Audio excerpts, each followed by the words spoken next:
Hi, I'm Kristen Hardesty, the MT Rambler, Montana Rambler. This is my very first live video ever, and I'm very excited to be hailing to you today from the Welcome Homestead in beautiful Paradise Valley, Montana. Today I just want to read a little bit of something to you, as the spring is now here, and in the background you won't hear it, but I can hear the creek running down below, and we've got this beautiful sunshine, and the snow is melting, and Monday here in Montana, a lot of us actually get out and get doing things again if we weren't already. I mean, it's very easy to social distance in Montana because there aren't that many people, and there's lots of trails and lots of places to go where you don't have to run into anybody. With that in mind, a little bit of background about me is that born and raised in Montana on a self-sustaining farm. My great-grandparents homesteaded here, so a lot of what I learned and a neighborhood friend learned, she was taught by her parents as well, is how to make a go of it if you don't have stores or electricity or anything else. And very recently she sent me this wonderful book called Country Living. The author is Carla Emery, and I just looked at this and I'm like, oh, this is a Bible. There's so much in here I can learn, because we had to do it all. We were taught by our parents. We had to grow our own gardens. We had to hunt and raise livestock and haul water from a creek. There's an outhouse on my property, and you know, growing up as kids, we had a very rich and a very blessed life because of this. Well, today there are a lot of people in Montana that are coming here because they love this. I mean, who doesn't love this? But I've seen a lot of questions about people like, oh my gosh, what do I do? Or this or that or the other thing. They're just not quite sure how to make a go of things on their own.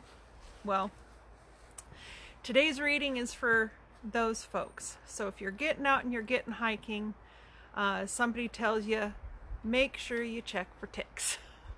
It's tick season, folks. It's that time of year where it's really not too hot. I mean, above 70 degrees, the ticks are not as prevalent as they're going to be right now.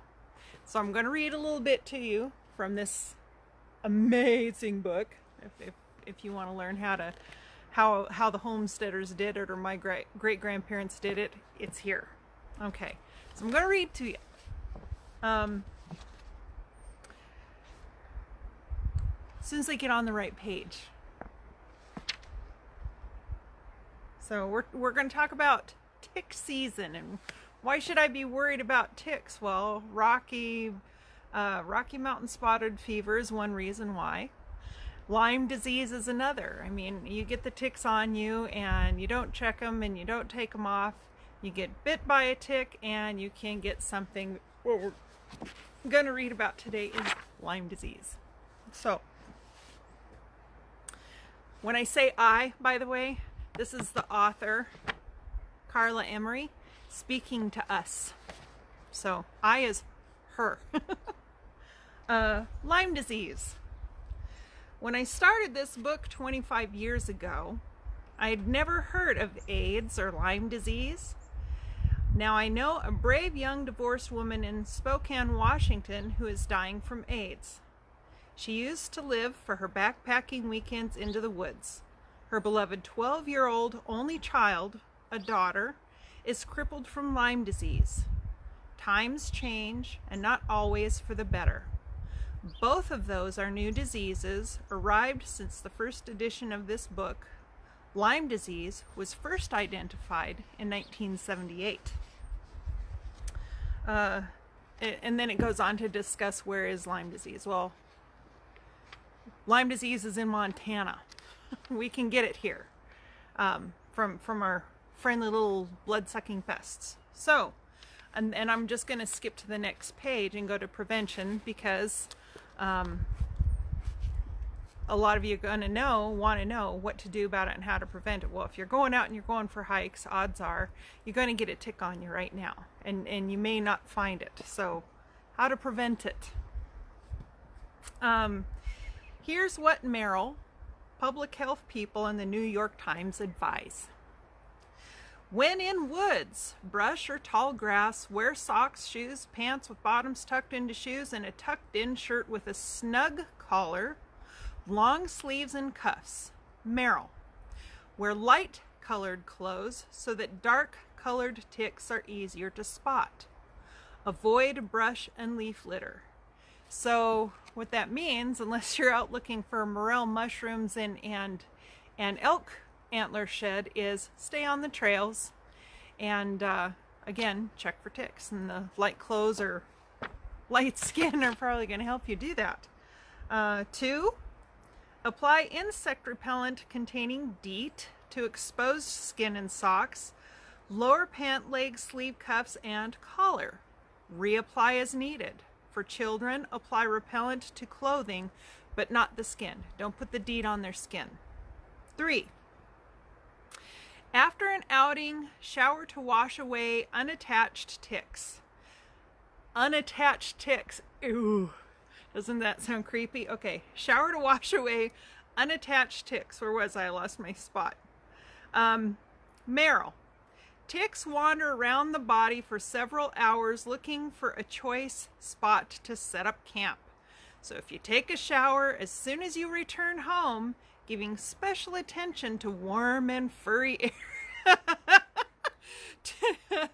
Giving special attention to warm and furry areas. I love it.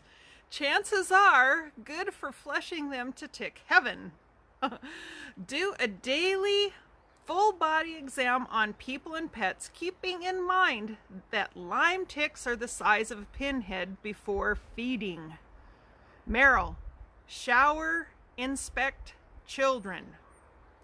Although the immature ticks are hard to detect, it is still a good idea to thoroughly inspect children and pets with a jaundiced eye and a ruthless attitude toward moving freckles. Ooh, I have a story about that. Just a little story about that real quick. I had a tick once, and it was just on the back of the base of my neck here. But I didn't realize it was a tick. I have a tendency to kind of get pimples sometimes on my hairline, and I thought it was a pimple.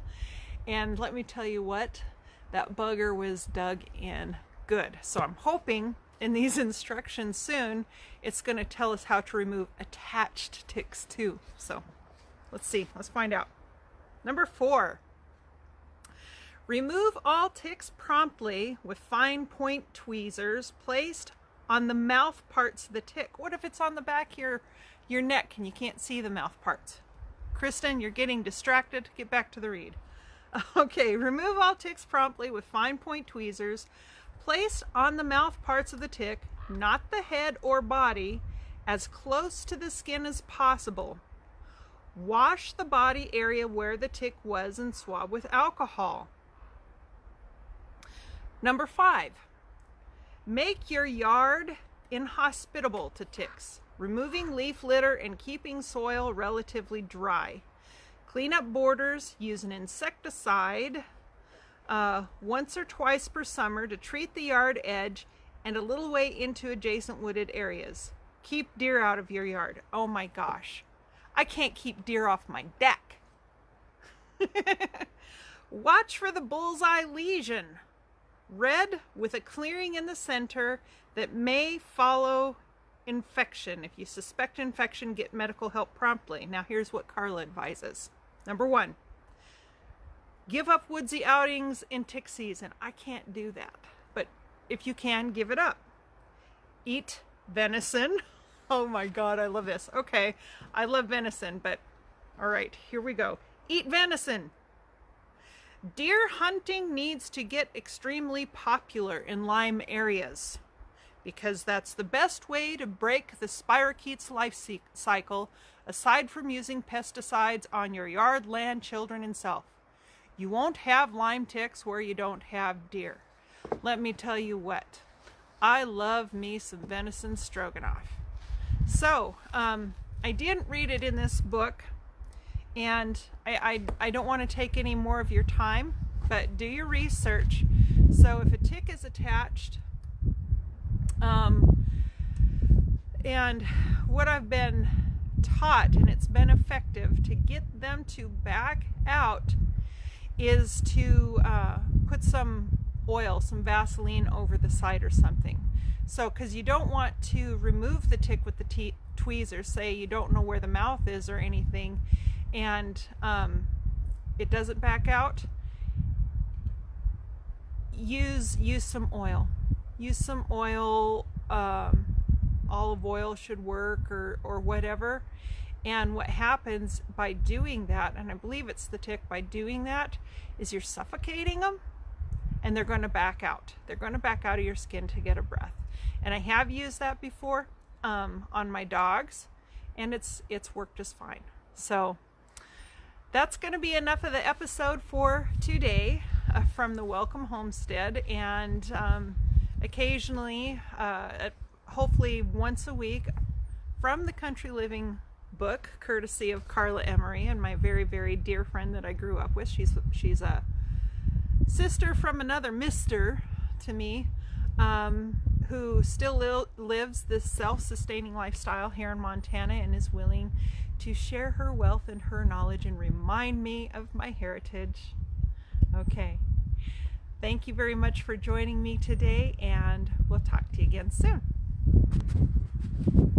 Or I'll talk to you again now until I figure out how to turn off my phone.